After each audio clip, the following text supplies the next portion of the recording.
Welcome to Tips and Tricks for August 2023.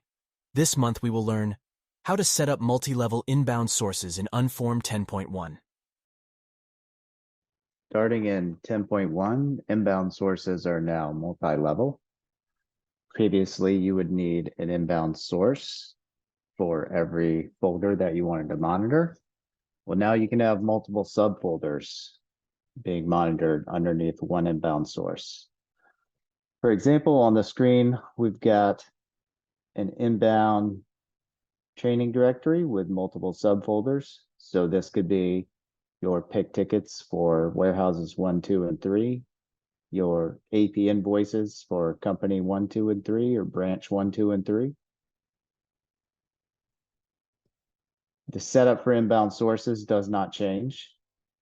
You still only have one inbound source folder.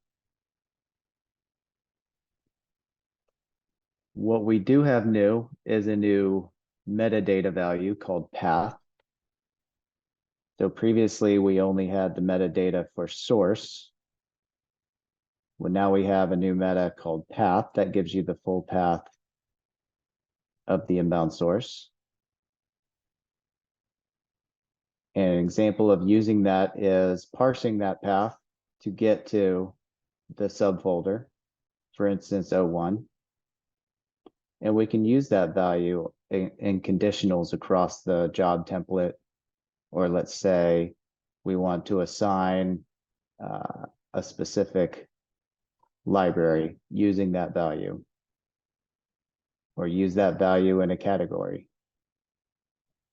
If we look at the job template and using that,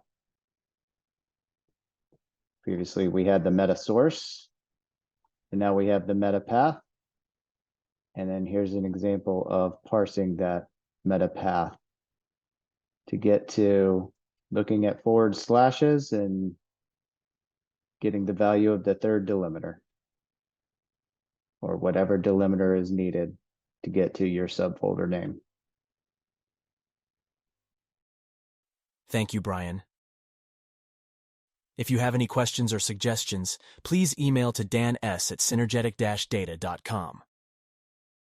For UnForm tips and tricks, thank you. See you next month.